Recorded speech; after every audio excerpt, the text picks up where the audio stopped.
La historia de Georgia. Tomé el lugar junto a mi esposo para despedir a la gente cuando iban saliendo de la iglesia el domingo por la mañana. Siempre esperaba el momento para intercambiar abrazos, dar la mano, escuchar sobre oraciones contestadas o recibir solicitudes de oración. Una de las primeras personas en acercarse solía ser una amiga especial que se llamaba Gracie. Ella nos daba la mano y después se quedaba cerca de nosotros para saludar a todos con mucho cariño. Gracie ya era mayor, bajita y robusta, una persona poco atractiva según los criterios actuales, pero que atraía a la gente a ella y a la iglesia gracias a su amor. Grace era la abuelita de toda la iglesia, pues daba amor incondicional a cada uno y siempre esperaba lo mejor de y para todos. Un domingo por la mañana, allí en la puerta, me dijo al oído: «Párate derecha». Le guiñaba el ojo a mi esposo y le decía: «Esta mañana no me fui a dormir». Cada niño que se acercaba le daba un fuerte abrazo y Grace los llamaba a todos por su nombre. Tenía más de 80 años, pero un año antes de que muriera nacieron unos 20 niños en nuestra iglesia y ella se sabía el nombre de todos. Cada uno de ellos se convirtió en un nuevo ser a quien amar. Un gran número de jóvenes solteros contaban con Grace como su amiga especial y compañera de oración. No era extraño verla irse de la iglesia del brazo de un joven que la llevaba a almorzar. Si por alguna razón Grace faltaba a algún servicio de la iglesia, sabíamos que estaba enferma o que no había tenido quien la trajera, y seguramente varias personas de la iglesia la llamarían ese día. Todos nosotros dependíamos de las oraciones de Grace y podíamos contar con que ella le contaría a Dios de nuestros problemas, pero a nadie más. Su muerte dejó un vacío en la congregación más grande que la misma Grace.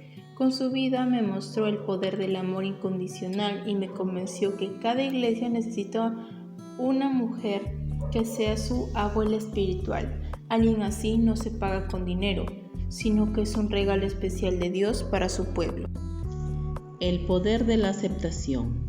Y el Dios de la perseverancia y de la exhortación les conceda que tengan el mismo sentir los unos por los otros, según Cristo Jesús, para que unánimes y a una sola voz glorifiquen al Dios y Padre de nuestro Señor Jesucristo.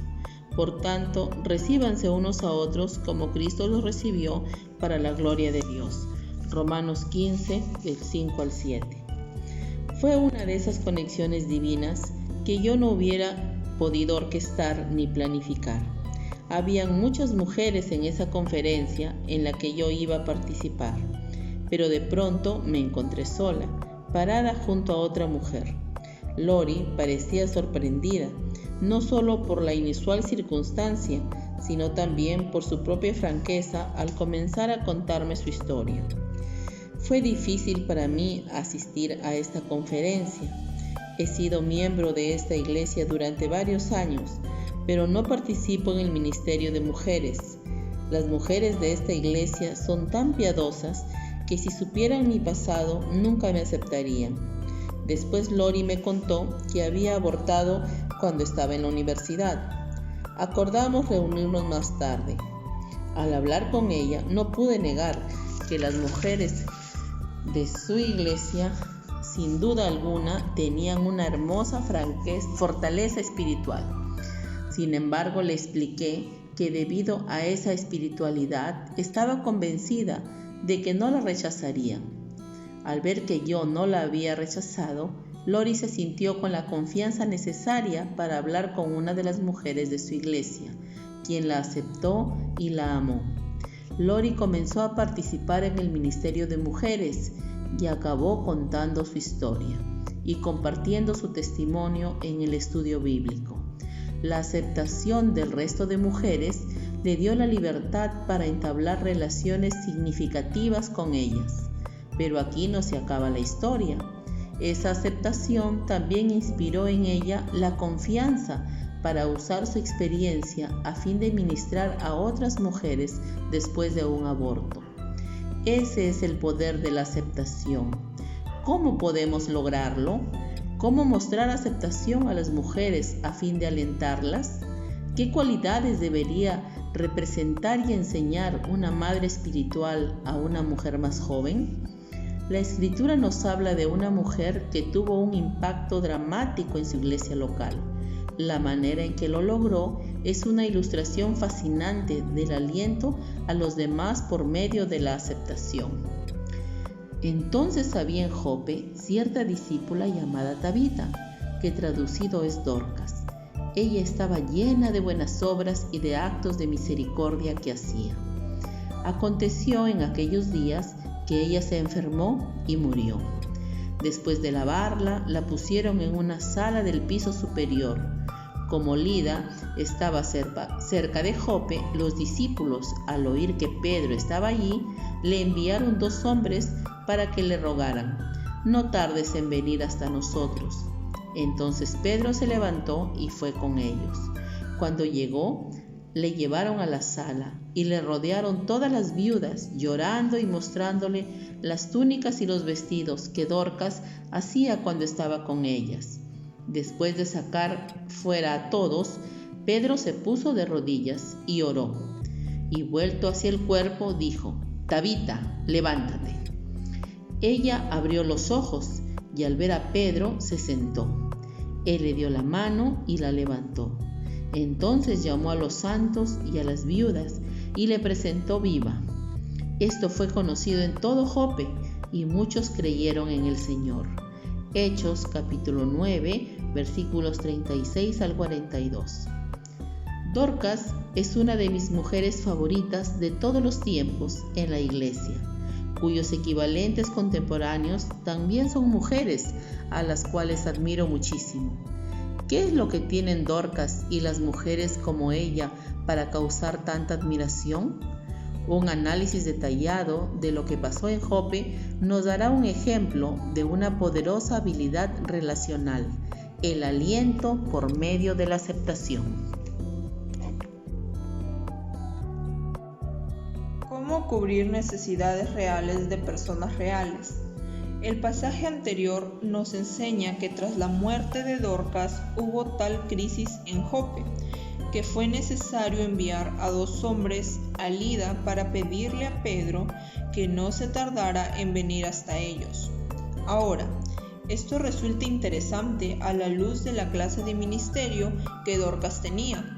Si te fijas, no se dice que fuera una maestra muy dinámica, o que hiciera grandes donaciones, o que dirigiera un grupo creciente de discipulado.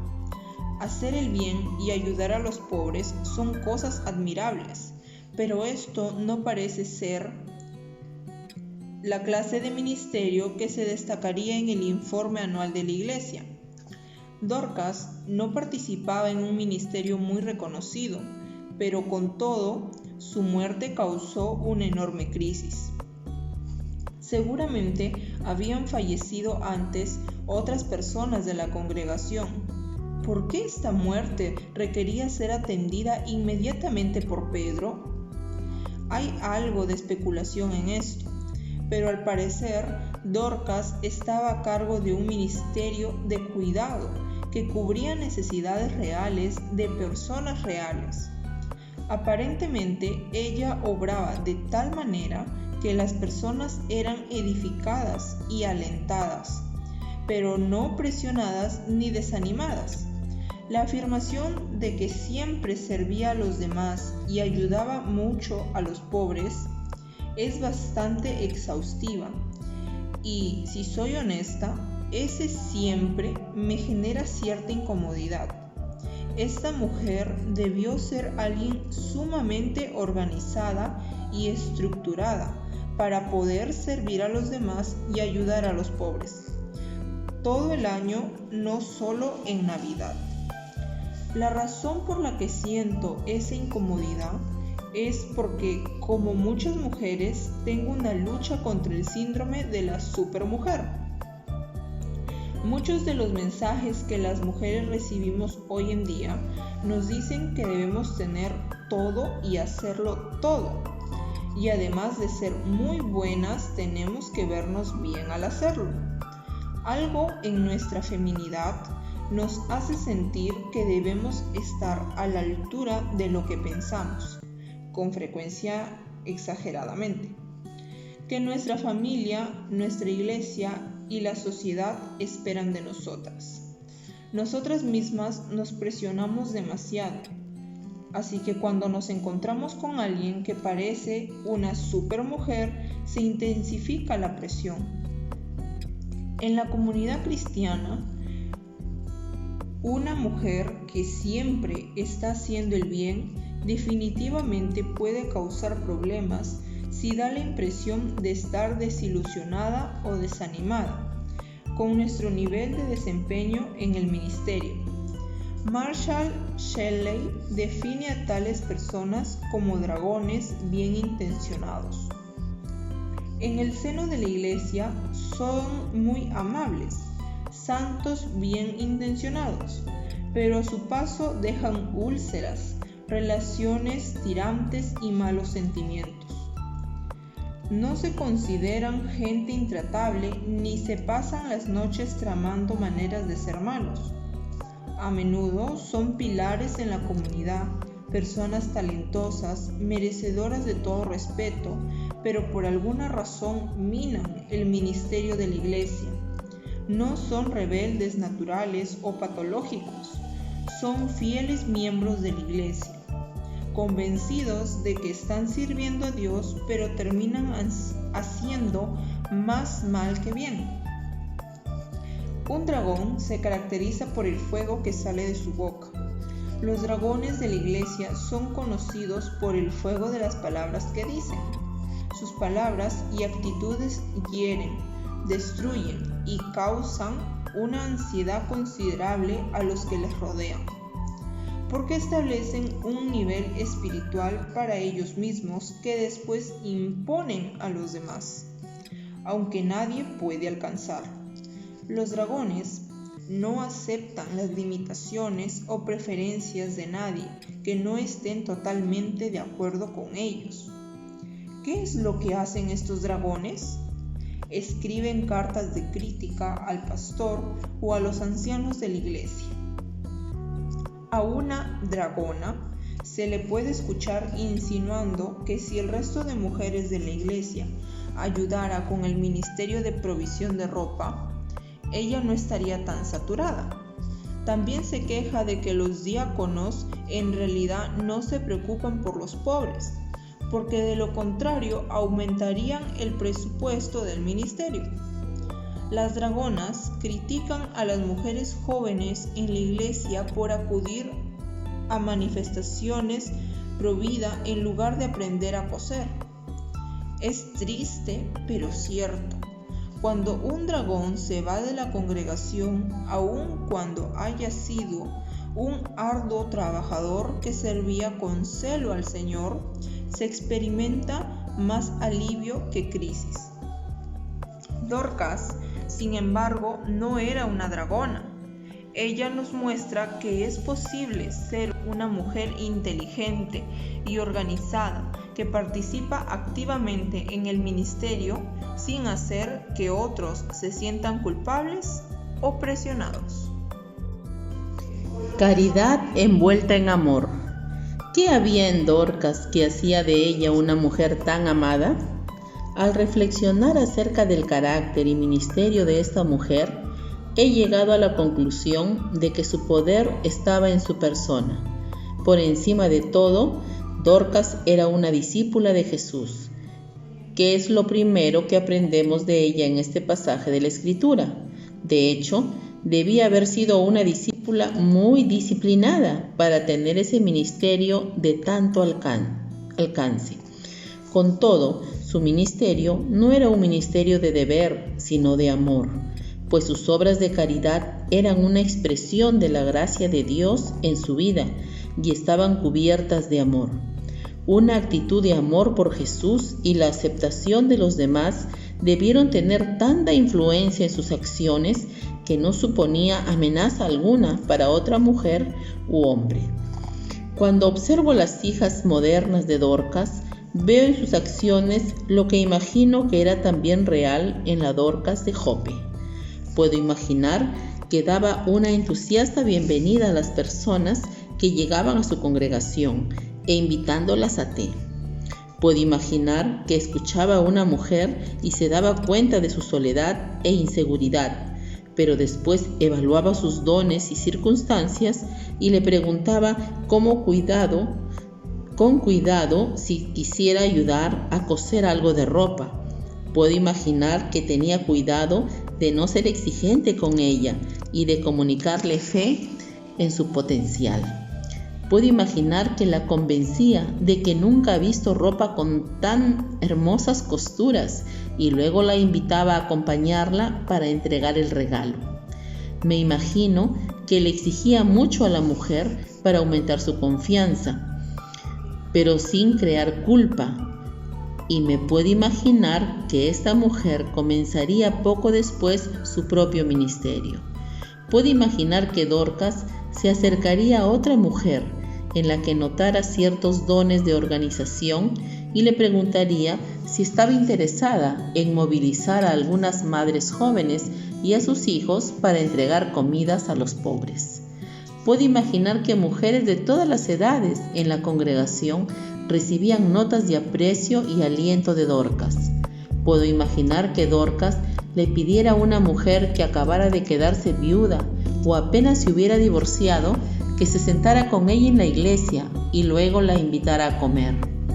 Puedo imaginar que Dorcas saludaba a las visitantes a la iglesia, aprendía algo sobre ellas y apuntaba sus nombres. Entonces, a la semana siguiente, las saludaría por su nombre y se las presentaría a alguien más para que comenzaran a sentirse como en casa. Una Dorcas se esfuerza mucho por crear un ambiente familiar en su iglesia. Me puedo imaginar que Dorcas se interesará por la esposa y los hijos del pastor y expresaba con frecuencia aprecio por su disposición por compartir su esposo y papá con la congregación. Dorcas también escribiría notas al pastor y a los ancianos de la iglesia, pero son notas de aprecio y aliento. Puedo imaginar que Dorcas hablaría con una mujer joven desilusionada con su matrimonio, que quizás se sintiera sola porque su esposo no era tan atento como a ella le gustaría, o frustrada porque no veía las finanzas de la misma manera que ella, o porque tenía dudas sobre su solidez espiritual. Dorcas, con mucho cuidado, haría ver a esa mujer que la falta de aceptación a su esposo está creando una barrera al crecimiento y desarrollo de éste. Puede que Dorcas le dijera algo así: hacer feliz al esposo es responsabilidad de la mujer, santificarlo es responsabilidad de Dios, y un esposo feliz está más abierto a ser un esposo santo. Dorcas, tal como yo la percibo, es muy práctica.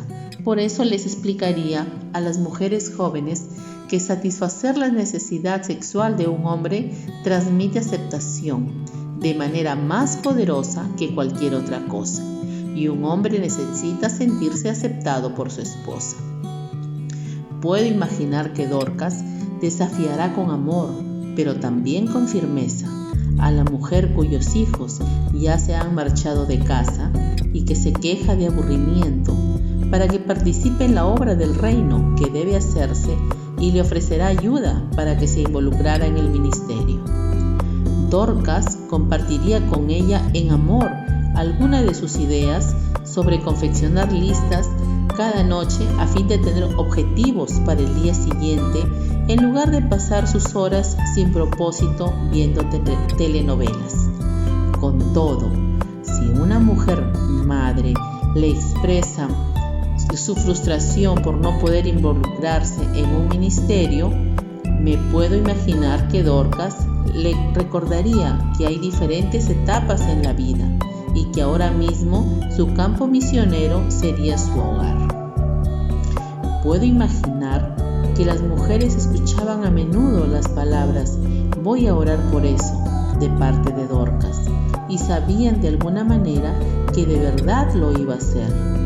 Quizás lo creían porque habían visto el cuadernito que abría enseguida y en el que apuntaba un recordatorio, o puede que lo supieran porque les preguntaba sobre la situación con regularidad.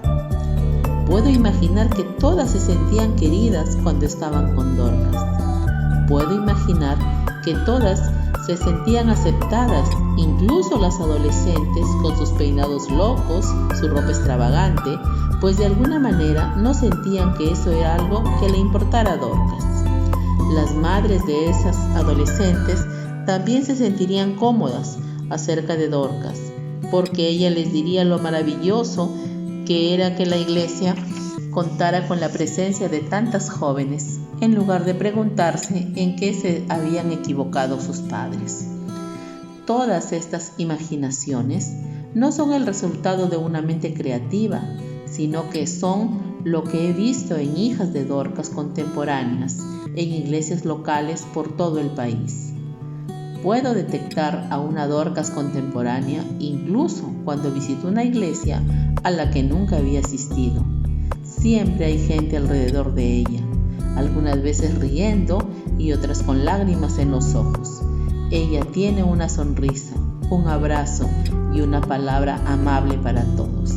¿Hay alguna duda de que la muerte de una Dorcas dejaría un vacío en la iglesia? La gente no teme a una Dorcas ni se siente intimidada por ella. Es seguro estar con una Dorcas. Unidad por medio de la aceptación. Vayamos ahora a la emocionante conclusión del relato de Dorcas. Pedro llega a Jope. Dios levantó a Dorcas de entre los muertos y Pedro la presentó viva ante ellos. Un verdadero regalo de Dios para esa congregación. Como resultado de ello, mucha gente creyó en el Señor. Ahora, ¿de qué se trató todo esto?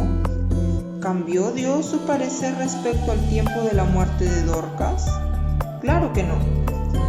La muerte de Dorcas fue diseñada por el Dios soberano para demostrar su amor y su poder a la iglesia de Jope. Esta demostración requirió disponer de la vida de una persona muy amada, cuyo ministerio había tocado las vidas de mucha gente en esa congregación. Dios eligió a una mujer, pero no una cualquiera, sino una discípula que se había dejado moldear conforme al carácter de Cristo. Dorcas había experimentado el aliento que conlleva el saber que había sido aceptada por él, lo cual la motivó a aceptar a los demás. Dorcas tuvo un efecto unificador en su iglesia, y Dios se glorifica cuando los creyentes se unen. Además, la unidad es imposible sin la aceptación. Y el Dios de la perseverancia y de la exhortación les conceda que tengan el mismo sentir los unos por los otros, según Cristo Jesús, para que, unánimes y a una sola voz, glorifiquen al Dios y Padre de nuestro Señor Jesucristo. Por tanto, recíbanse unos a otros como Cristo los recibió para la gloria de Dios. Romanos 15, del 5 al 7. Los creyentes podemos tener confianza en acercarnos a Dios porque hemos sido aceptados por Él debido a la obra de Cristo en nuestro favor. Nosotros, a nuestra vez, debemos aceptar a los demás y ser accesibles, aunque la gente solo se nos acercará con confianza si transmitimos esa aceptación. Es imposible alentar a alguien a quien no aceptas, así que una actitud de aceptación debe transmitirse con palabras y con hechos. Cuando no logro aceptar a alguien, puedo estar revelando orgullo en mi corazón. Sé lo que debes ser, sé lo que debes hacer y cómo debes hacerlo. Mi forma de ser y de hacer las cosas no solo es la mejor, es la correcta. También pudiera revelar falta de confianza. Como Dios no te está cambiando lo suficientemente rápido, tengo que ayudarle. Dorcas es un ejemplo de servicio en amor, de entretejerse en amor y de la creación de un ambiente favorable para que otras mujeres se sientan animadas al amor y a las buenas obras. Dorcas marcó la diferencia en la vida de los que la rodeaban y ejemplificó la maternidad espiritual. Pero, ¿cómo podría una mujer de bajo perfil como Dorcas marcar la diferencia hoy con los problemas que enfrentamos en nuestra cultura moderna? Vamos a estudiar el siguiente informe. Según el encuestador George Gallup, menos del 10% de los estadounidenses son cristianos con un compromiso firme, pero son particularmente influyentes y felices. Gallup, quien compartió con una conferencia de ministerios urbanos algunos de los puntos preliminares del informe, Los santos entre nosotros, indicó que solo entre el 6 y el 10% tienen lo que él ha llamado una gran fe espiritual. Estas personas son cosa aparte, dijo. Son más tolerantes a la gente de orígenes diversos y están más involucrados en actividades caritativas. Se interesan más por el cristianismo práctico y están completamente comprometidos con la oración. Además, continuó diciendo, son mucho más felices que el resto de la población. Estos son los santos silenciosos de nuestra sociedad, que tienen un impacto desproporcionado y poderoso en nuestras comunidades. Una Dorcas puede marcar la diferencia, pero ¿necesitamos en la iglesia actual a esas Dorcas? James Dobson, al hablar acerca de la depresión y la soledad entre las mujeres norteamericanas, comenta la ruptura hoy en día no es tanto entre hombres y mujeres, sino entre mujeres. Hace un siglo las mujeres cocinaban juntas, enlataban juntas, lavaban la ropa en el riachuelo juntas, oraban juntas, pasaban la menopausia juntas y envejecían juntas. Y cuando nacía un nuevo bebé, las tías, las abuelas y las vecinas estaban allí para mostrarle a la nueva madre cómo poner pañales, alimentar y disciplinar. Se proveía gran apoyo emocional en este contacto femenino. Una mujer nunca estaba realmente sola. ¡Ay! La situación es muy diferente hoy en día. La gran familia ha desaparecido, privando a la esposa de su fuente de seguridad y compañerismo. Su madre vive en un extremo de la nación y su hermana en otro. Además, las familias se mudan cada 3 o 4 años, impidiendo que se desarrolle entre vecinos cualquier amistad a largo plazo. La movilidad de nuestra sociedad y el pluralismo de nuestra cultura aumentan la necesidad de redes de apoyo para mujeres, de modo que la iglesia es el lugar lógico para que las mujeres cristianas se relacionen con otras mujeres de fe. Un ministerio de mujeres relevante puede desarrollar estas redes a fin de ayudar a crear una iglesia favorable a las mujeres. Hijas de Dorcas, levántense y apúntense.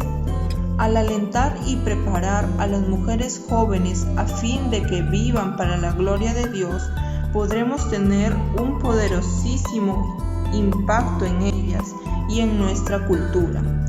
Pero para lograrlo debemos alentar, y para alentarlas necesitamos aceptarlas, además de enseñarles a actuar igual con otras mujeres. Reto de maternidad espiritual. 1. Comienza con oración. Medita en Romanos 15 del 5 al 7 y alaba a Dios por el aliento que has recibido de Él. Agradécele que Cristo te ha aceptado.